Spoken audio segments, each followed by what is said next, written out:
Good afternoon and welcome to Digital Thursday. My name is Heather Hickey and I'm joining you here from the Program Technology team. Today we are taking a look at the elements of flipped classrooms and some of the tools that you'll be able to use to create those flipped classroom experiences. So just a reminder, on your sign-in page that you came in on, there is a link to a conversation document. So if you'd like to ask questions, as well if you are on Twitter or Yammer, you can use the hashtag DPChats and we'd be happy to answer some of your questions for you. So I'm just seeing that everybody's just getting signed in here, so I'll just give you a minute and we'll get started.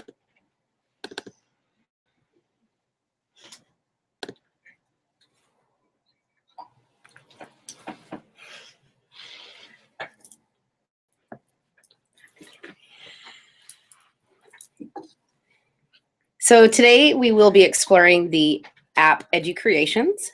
We'll be taking a look at how you can create a class website on Office 365 sites. And we'll also be taking a look at how you can use QR codes to link your students to information. So when we're talking about a flipped classroom, we're talking about a model in which your typical lecture or your content delivery and your homework elements are reversed. So that could come in the form of a short video where you videotaped your lecture or pieces of instruction that the students can view prior to class. That way, allowing your class time to be devoted to more hands-on exercises, projects, and discussions, more of the application of the content.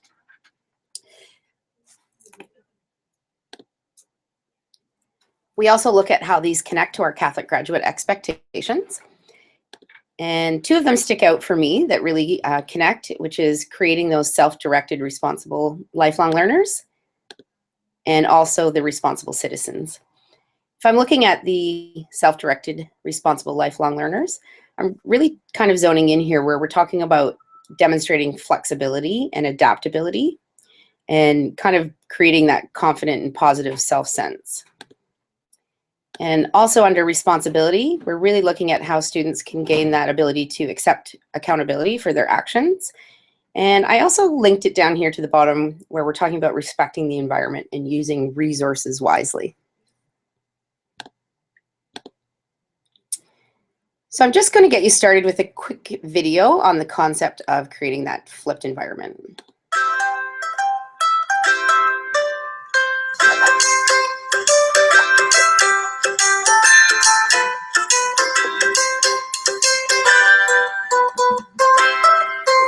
Flipped class requires us to fundamentally rethink two important aspects of education: space and time. So let's talk a little bit about space.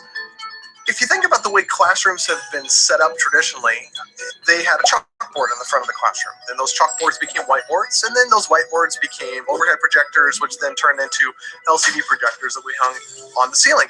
But really the classroom in all of those situations is a presentation station. It's not a center of learning. When we rethink the space of the classroom, we're reorienting how the classroom is used, where the front of the classroom is or where the front of the classroom isn't. All you have to really do is rethink where you're going to put tables and chairs. But then that begs a very interesting question. Now, what do you do with the extra time you're going to have in a flipped classroom with the kids?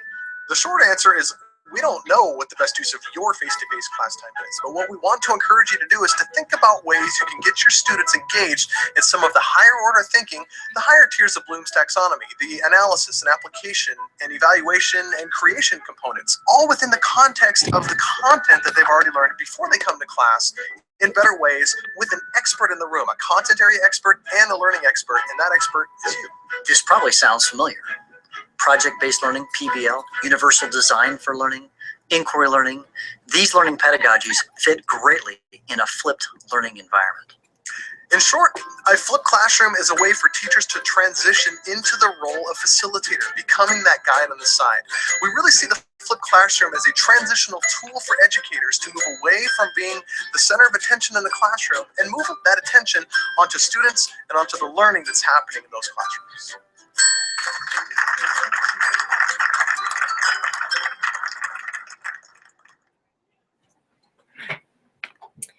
So just giving you some ideas of that flipped classroom environment and kind of what that means and what it could look like. So we're going to start you off by showing you one of the tools that is available to us, which is EduCreations. EduCreations is a screencasting product. It's available on the iPads through the app, so you can download that from our DP App Store. And it's also available at educreations.com. So if you're working on a tablet or a device that doesn't have the app, you can still access it. And those actually work really well together. So regardless of the device your student's using, they'll be able to engage with EduCreations. So let's just take a look at how you can get started with that. So as we come into the EduCreations app, and again, this is an iOS app on the iPads, but it is also a web-based program. So there are a few differences in what it might look like in the layout, but essentially you can perform the same tasks. So on both the iPad and on the web-based program, you're going to come in when you log into your account to your dashboard where your stored lessons or videos will be. You'll notice in the top left-hand corner, you have a plus sign, and that is going to be where you create your new lesson. And it will open automatically into this blank whiteboard template. And you'll notice that you have a variety of options across the top here. So you have a record feature, and by using the record feature, it will record the audio and any annotations that you write or add onto the whiteboard space. You can pause that and continue. So if you are building lessons or recording instructions, you can go ahead and pause at different moments. You'll also notice here that you have a drawing tool, a pen tool, and an eraser tool. With the pen tool, you just have to tap the pen and tap the color, and then you can write or annotate onto that space. If you're looking to change up the colors, you just push and hold on those, and you will get a variety of options, and you can change those colors. The eraser tool allows you simply to use your finger to erase as you like, but if you push and hold on that tool, you'll notice that you have the option to clear the page as well. Over here on the right-hand side, you'll notice here there's a little icon that looks like paper. And by choosing that, you get a variety of options for your background or your wallpaper. So depending on the type of tutorial or lesson or instructions you're recording for your students, one of those may be a better fit than the other. You'll also notice right beside it, you have a duplicate option. So you can duplicate an entire page or slide or with or without the annotations on top in case you wanted to add to it or change things. You'll also notice right below there is a plus button. And here you're going to get a variety of options. So the first one is text. So again, you can tap anywhere on the space and use the keyboard. And again, with the iPads, you have built in the speech to text feature. So you can use that simply by selecting this microphone option here at the bottom. And as long as that's turned on, that feature will work for you in your settings. And you also have the option here for uploading a photo from your camera roll or taking a picture directly from the iPad. So depending on what it is that you're going to be doing a tutorial or a lesson for your students on, if it's perhaps something that you've used manipulatives or something you've built, or you're doing a demo of something, you may choose to use the camera feature and record it that way. But you also can bring in images. So again, depending what you're doing, you may have a particular image or diagram, or you may have a worksheet that you've pulled off the internet as an image as well. So I'm just going to come into my camera roll here and pull up this particular image. And what you'll notice is it gives you some options at the bottom. So depending how you save that image, you may need to rotate it. You can duplicate it. So perhaps it's an image of a manipulative, perhaps a base 10 block or something like that. And again, you can adjust the size and width with these buttons. And then the last one is the lock in place button. So now that becomes write and annotate over top, but the background won't move around on us. So perhaps I'm doing a little tutorial with the students. It could be a review, or it could be introducing new content. And maybe with a particular image like this, you might be building vocabulary with the students. And again, I can be recording these instructions here by hitting the record button. So now it's going to record my audio and my annotations. So you might be pointing out the different vocabulary to the students and helping explain what that means and labeling things and annotating on top. You'll also notice in the bottom right hand corner that I can actually go to a new slide, and my audio is still recording, and my new screen here on the second slide, I can go ahead and add more images or content. You'll also notice that as I add something, it pauses the recording. So just as we add in something.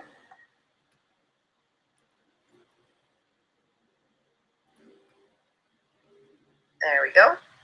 And I can continue recording now that I have that in place. And perhaps I've brought in a worksheet to go with the new content I've just given them. And I might be kind of showing them what I want them to do here. Again, annotating. I might be reminding of some of that content.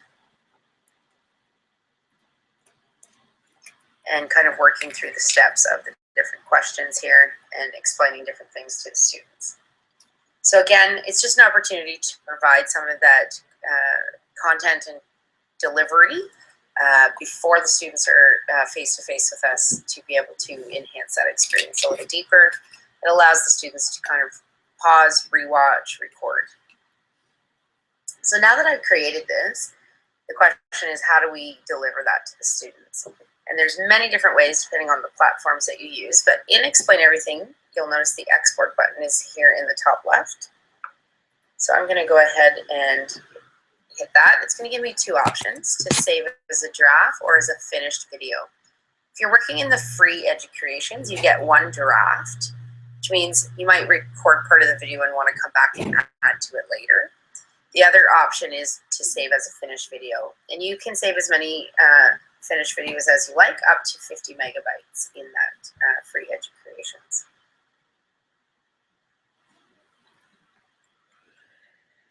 So you'll go ahead and label it. You can add descriptions, and you can keep it private, or you can share it to the Educreations community, and then go ahead and hit save.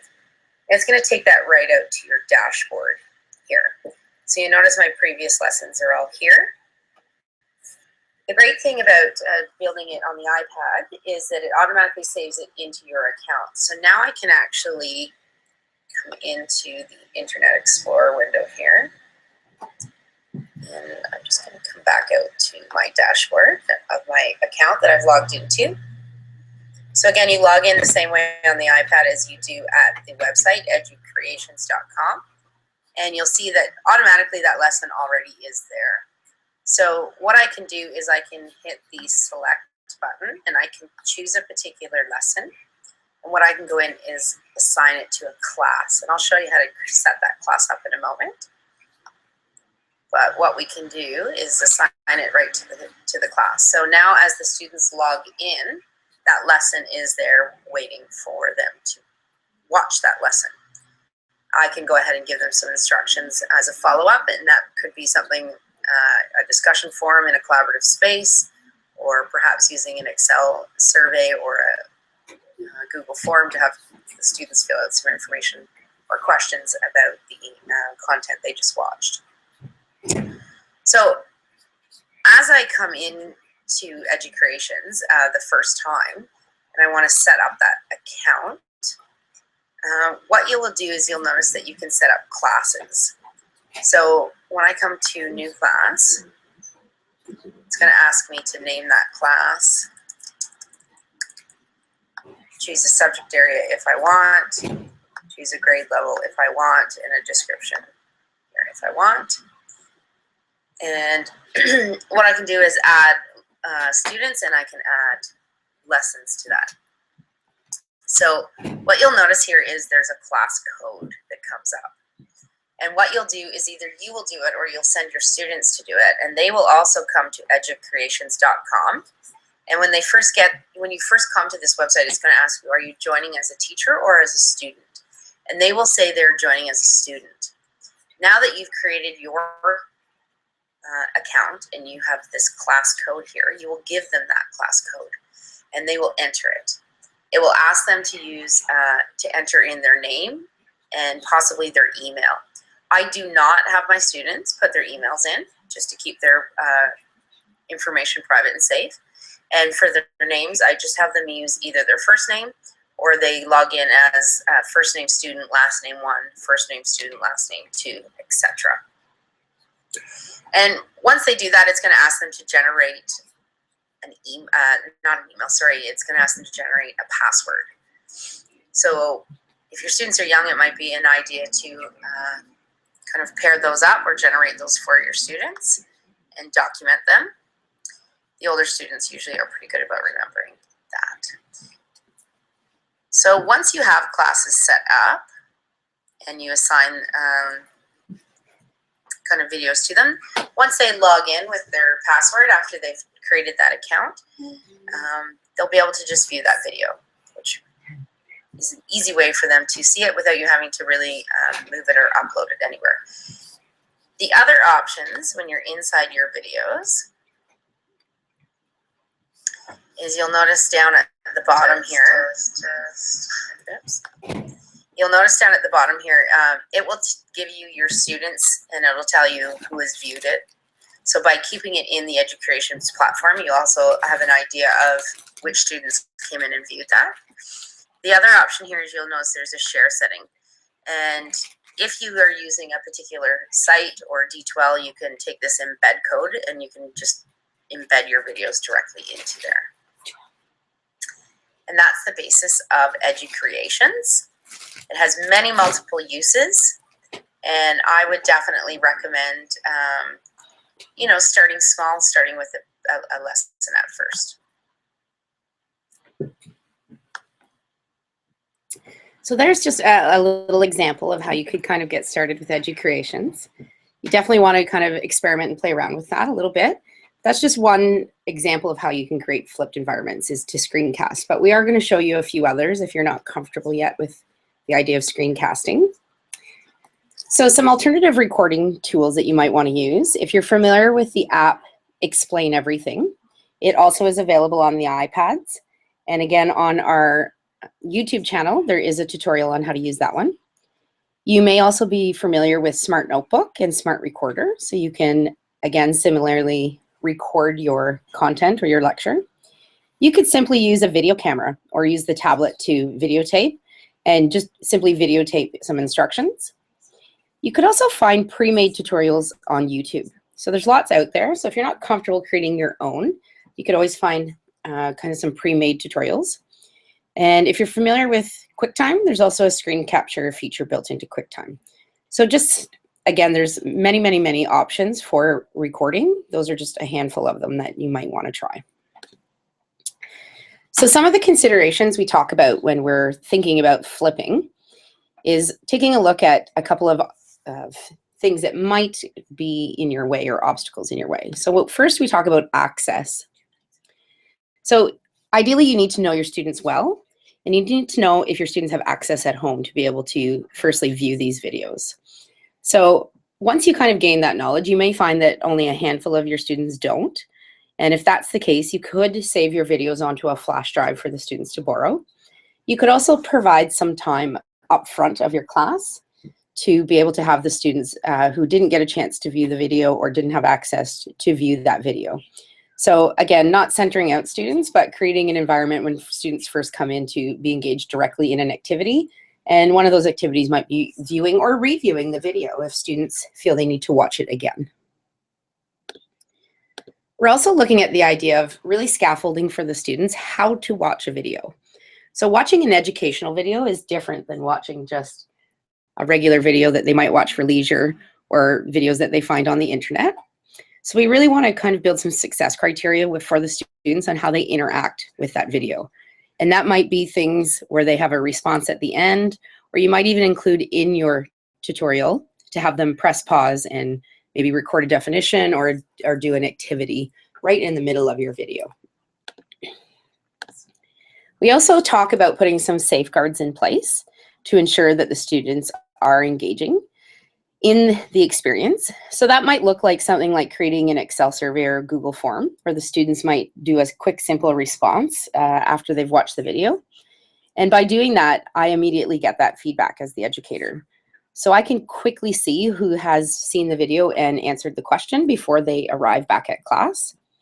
It might also be something as simple as having them press pause and record something that they bring to class as an entrance ticket. So kind of the opposite of using an exit ticket. And again, just as an average, we like to say about a minute video per grade level. So if I'm working with grade 6 students, I want to keep my videos under 6 minutes. And most importantly, don't feel like you need to strive for perfection on your videos, or you'll never have a video posted for your students. So you want to make sure that you are comfortable. So you're going to choose a tool to create those videos or instructions that you're really comfortable with. And as you kind of create more, you're going to get more creative with them and feel like taking more risks. And lastly, just start small. The flipped class is definitely scalable. So by no means are we asking you to go flip your entire class tomorrow. You might start by just starting with a particular lesson and kind of working with your students. It's also a culture shift for them as well. I would really suggest pick a topic that your students struggle with as your first flip lesson. So if I'm bringing in the concept of common denominators with fractions, and I know my students often struggle with that, I might choose that as a starting point, knowing that those students could rewatch that video and those instructions as often as required. So again, we're just kind of comparing that idea of a traditional classroom to a flipped classroom. So the idea is that the instructor is recording those instructions or lectures for the students to view either outside of class or in the beginning of class when you're building in some time for that. And the students are ready, coming to class with the content already delivered to them. That is going to open up our class time to devote to more applied learning, where students are going to be engaged in activities and higher thinking activities, where we can now kind of differentiate with different students and have more time to work with those guided groupings. I came across this video of an educator who is explaining why she flipped her classroom and how things changed. So I just want to share that with you. I've been teaching math for the last 5 years, and this is why I flipped my classroom. This is what my classroom used to look like. I was teaching to the middle group of the class, the students that could follow along with what we were doing, and we were going through the content, while I had a group of higher level students not challenged, bored with the information, ready to move forward. And I had a struggling group of students that were not receiving enough effective remediation.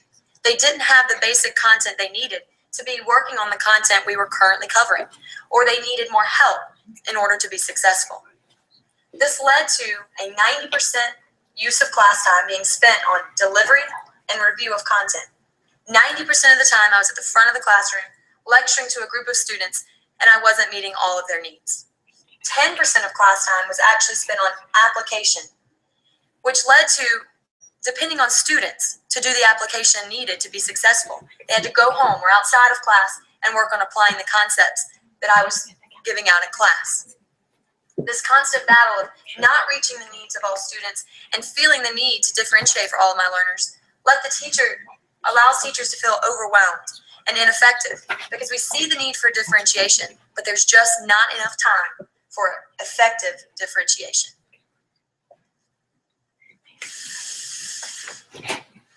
This called for a drastic change in how we teach.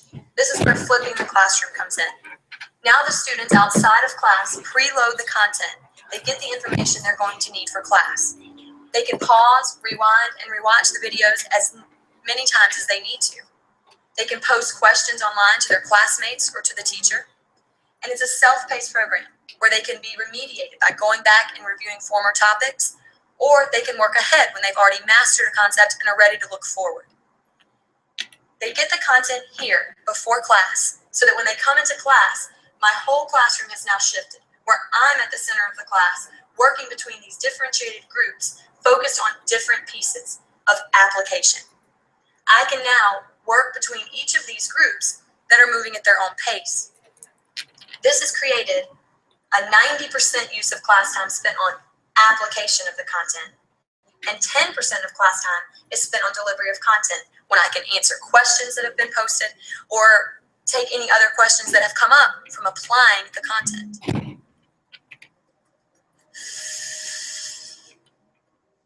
Now in my classroom, all students are engaged and challenged. I have time to work with each group, give them individualized time and instruction as they need, and I can actually work between each of the groups to provide effective differentiation for all my varied groups of learners.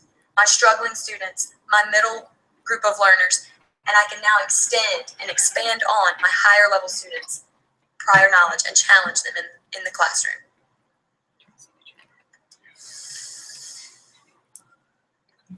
To learn more about flipping the classroom. So she's just kind of sharing her experience of how it created a lot more class time for the application and the DI piece of her classroom. And again, you may not feel that flipping your entire classroom is a good fit for you, but you might find some elements of a flipped classroom that fit for your students and your teaching. So what I'd like to do now is kind of show you some options on when you create these videos, how will your students access them? So what I'm going to do is I'm going to actually log into Office 365, and I'm going to show you some options. And again, from school, you're going to DP Cloud, and from home, it's dpcloud.dpcdsb.org. And the same for students. So the great thing is that they can log in from school or home to view those videos. So you always have the option of your OneDrive feature here, and you can simply choose to upload your video here. So if you've downloaded a video or you've created your own video and saved it, you can just go ahead and choose that video here and say upload. And it will upload that into your OneDrive space. Once you have that video uploaded, I'm just gonna go with one of these. When you click on those little three dots, you'll notice the share feature, and you can go ahead and share that to your class once you've created a group. If you're unsure of how to create a group, you do that through the people icon, and you can always go back to our YouTube channel, and our video on collaboration will teach you how to set up that group. And then your students would simply click here on the left where it says shared with me. And because you shared that to your group, your whole class, they would find that video. So that's one way to do that. I'm also going to show you if you'd like to create a site. So you'll notice here that there is an option to create a site. So you can actually build a little class website if you'd like to kind of organize all that into one space. So when you first come here, you'll notice I have a variety of sites that I have. Your first instinct might become to one of these icons here to create a public or team site, but we're actually not going to go there. What I'd like you to do is come up to the right-hand corner where this little cogwheel is, and you're going to come to where it says Site Contents. And under Site Contents, down towards the bottom here, you're going to see an option where it says Create a New Subsite, and that's actually where you're going to create. So if you click on that, you'll see here it's going to ask you to title your site. So you can call it your grade, whatever you want, and give it a description. And you can also customize here your website, link to your website. And there's a bunch of preset options here. You can choose to play around with those if you like. I like to leave them the same. It's kind of set up for you already. And then you're going to say create.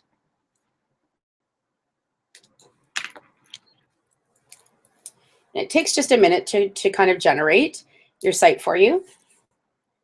And then we're going to go ahead and build it. So the first thing you're going to notice is an option here for share. And once you've created your group of students, you're going to go ahead and click share. And you're going to type in the name of that group and then say share. And then your students all will be invited into this site. And when they come to the site icon here, that site will automatically be listed there for them. These options here, all of these little boxes, are just to create your site. So the one that says, what's your style? This is where you can kind of come in, and if you want to change the wallpaper or pick a theme for your site, whatever that might be, you can go ahead and choose any one of those. And then you're going to click where it says, try it out, if you're happy with how that looks. But you'll notice on the left, there's options. If you want to change your color, you might even want to add an image here. If you want a little logo, so you can click change and upload a picture if you choose. And what it's going to do is generate a preview for you of your site.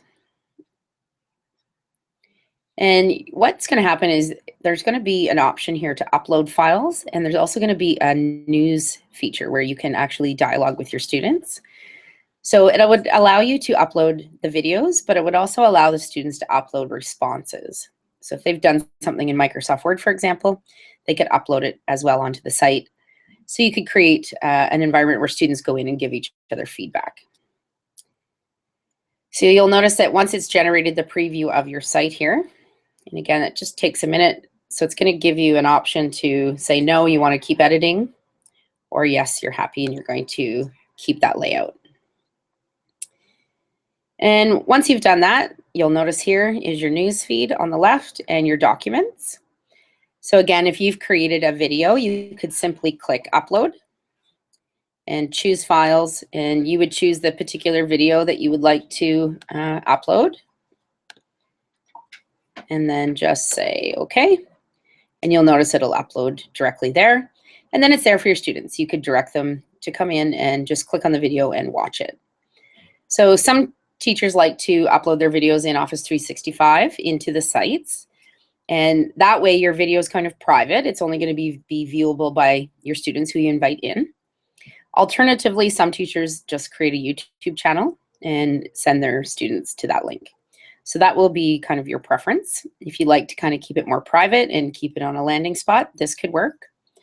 If you're familiar with D2L, that's another option for you as well. So again, you can have a conversation here in your news feed and even post images. I'm going to take you to a site that I've already built so you can see what one looks like once there's content in it. So you'll notice here I picked a particular background for my site. I have some documents and videos here on the right for the students.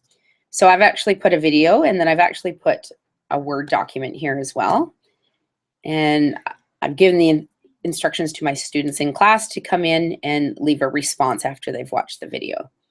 And if you'd like to learn more about how to set up the Word documents to share with your students so they can all collaborate together, again, that is a tutorial on our YouTube channel. If you go to our collaboration video, it will walk you through how to do that.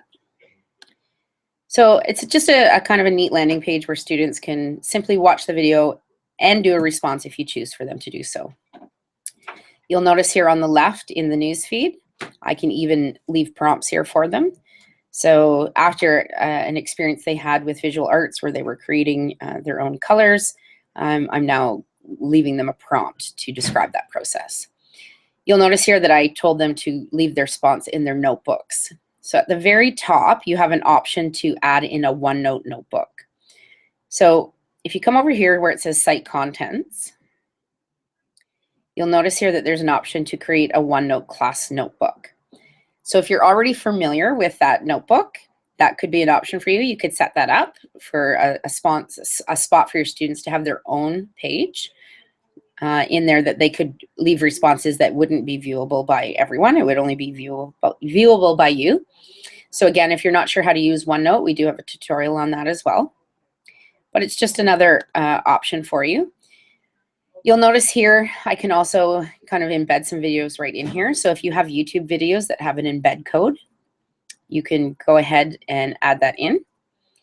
You'll also notice that it allows me to put links at the top of my web page. So if you have links to an external site, so you can see here I have a link to Kahoot. So sometimes I'll put links there that I plan on having my students access when they're with me so that they don't have to type in long addresses. They can just come into our site and click. I can also attach a calendar with some tasks. So if I've assigned them a video and a task to work, I can actually load those onto the calendar so they can easily see what's expected of them on those days. So, and those are all built in already. That calendar feature is already there. All I have to do is come and double click in the box and add the event, and off they go. So there's a lot more features to Sites, but I just wanted to show you how you could use it just as a landing spot for your videos and responses from your students. So again, you might not be at the point where you're ready to kind of commit to a site, but if you are, that's one option. Otherwise, you could simply just use your OneDrive and share your files with your students there. Okay, I'm just going to come back out here now. And I just want to show you, there's different teachers have kind of created their videos in different ways. There's some different examples here, but try not to focus on the content of these examples more than how they're creating the video. So I'll just show that to you now. Oh, sorry, I hit the wrong button there. Let's just come back up here. There we go.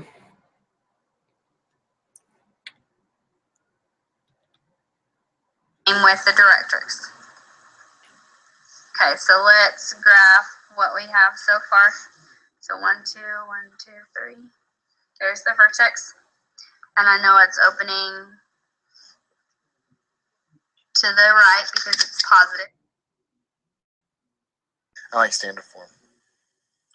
Standard form is where X and Y are on the same side. I like it. Whenever I have Y equals, that's called slope intercept. And Y minus Y1 equals M X minus X1 is called point slope because they give you a point and a slope. Graph the equation. All right, so I've got this information. Now, Here's the answer to example 2. This is your original figure that you should have graphed. Notice how the points are labeled A, B, C, and D. That's very important that you label them the way that they're specified. And then once you reflected it, you reflected over the x-axis, and we have the x-axis highlighted here so that you make sure that you remember that you're reflecting it this direction, because the reflection makes a big difference if you're reflecting it over the x or over the y. So I can tell just by looking at this simple example that my volume did not just get 2 times larger. But if I break it apart, it looks like my volume actually got 8 times larger. It's 8 times larger than my original figure. A new volume of 30 inches cubed. If those examples went smooth for you, I want you to go ahead and move on to example number 3. If not, make sure that you take some responsibility, rewind if you need to, watch those parts again. We're gonna go ahead, pause the video now while you work example number 3.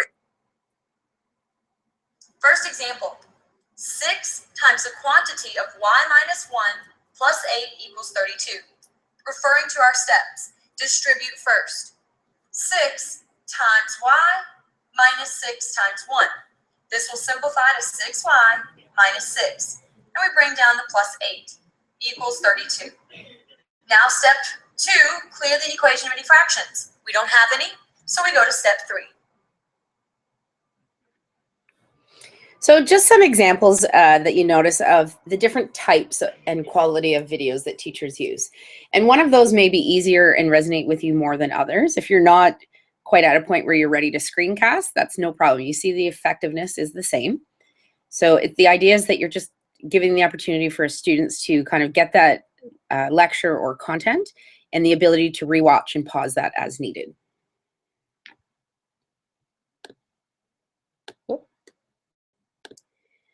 And the last thing I'm going to share with you today is just the idea of how you could use QR codes to kind of help the students access the video and the content.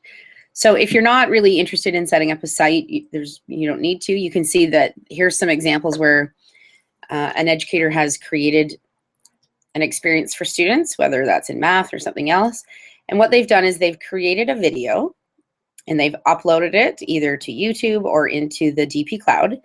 And they've used a shared link. They've gotten the link to create this QR code. Now, this works if your students are going to have something to be able to access that QR code. So a lot of students would use their phones for that, and QR scanners are free to install. So many of them would have that, but alternatively, you could also just write the link here as well if they were going to type it in. So I'll just show with you how I created a QR code. And here we are. So let me just walk you through how to generate one of those if you're looking. If you're looking to create some QR codes that you can attach to those instructions, whether they're kind of a video, screencasting, audio, whatever it is that you'd like to attach, what we can do is create a QR code. And we do that simply by going to a QR code generator site. And you'll notice there's lots of different ones here that you can kind of choose from. You can kind of pick any one here. And all you need to do is paste in a link, and it's going to generate that QR code. So you can either perhaps upload your video or audio clip that you've created into the Deaf from Palo Cloud and create that link. You could also come into YouTube. So whether you're finding other videos on YouTube or you want to create your own YouTube channel and post your videos here like we have. So you'll notice for our tech teams here at YouTube channel, and again, you can just search that and the DPCDSB chats, and you'll notice all our past Tuesday and Thursdays examples are in here. So again, you can just take any link to any of those things and copy it and come into your QR code generator and just paste it here. And you'll notice that it generates that QR code. So you can save that, take a screenshot of it, whatever it is you'd like to do with it. And then you have your own QR code that's going to link your students directly in there. And as long as they have a QR scanner, so again, it would be knowing your students, you also could, you know, if students have their own phones or whatever it is they're going to be getting this link to, there's many free QR scanners out there. So if they have that installed, they'd be able to scan into that. So again, you have the option of just recording the link as well. And just to show you, if you're looking to kind of upload into the DP Cloud and get that link, again, the three little dots next to your uploaded video, you're going to come to where it says share. And you'll notice on the left, it says get a link. And what you want to do is click that and come down to where it says view link, no sign in required. And then all I do is click in there, right click and copy, and then I can take that out to my QR reader.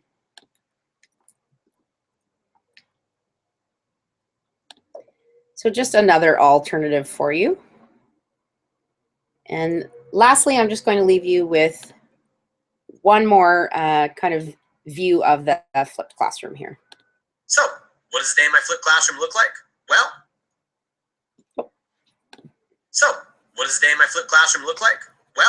here we go. I begin most classes trying to get my students excited about math with something I call a hook. Sometimes the hook is related to the current content at hand, and sometimes it isn't. In the past, I've done card tricks where we can explore some math and magic. I've given the students a joke or riddle, or perhaps we watch a video on a mysterious topic like feet. It's an opportunity for us to play with math and have some fun before we get after it. Once we're warmed up and ready to go for the day, I ask students where they're at. In a self-paced classroom, students can be working on a variety of different concepts in different sections, and that's okay with me. It is differentiation at its best. I normally find that 80% of my learners are on pace, and a couple are a little bit behind, or perhaps a little ahead.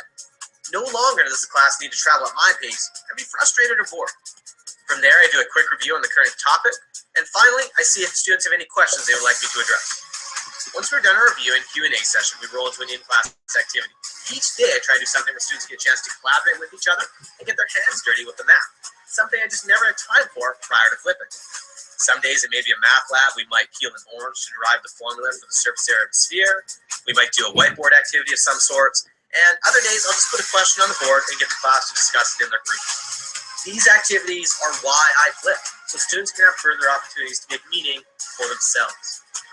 These activities also ensure that we will have community in our flipped classroom, even though students may be working on a variety of different topics. The best part is that these activities benefit all my students, regardless of where they're at.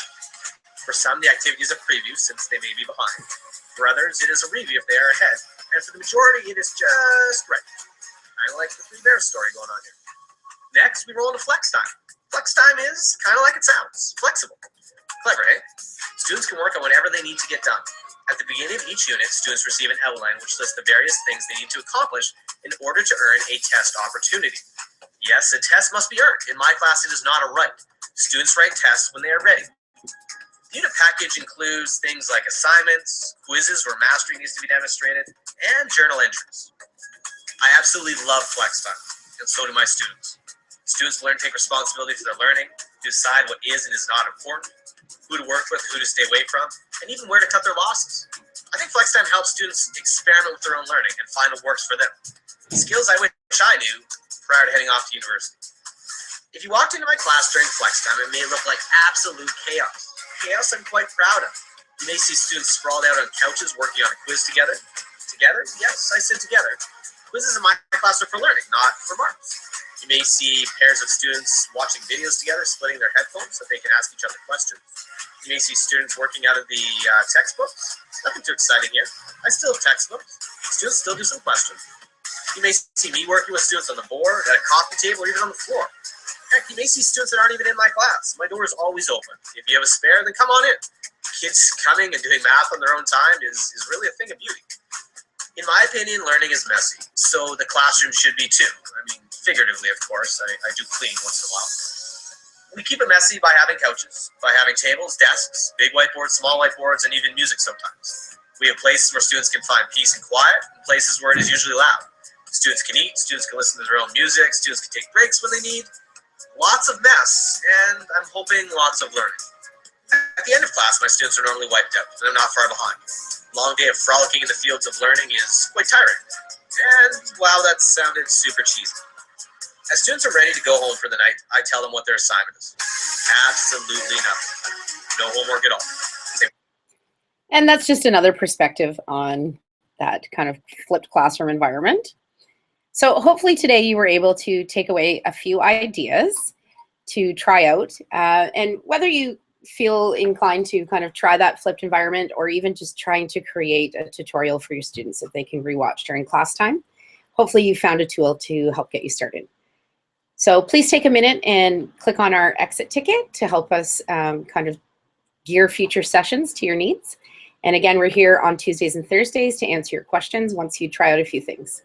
Thanks for joining us and have a great Thursday.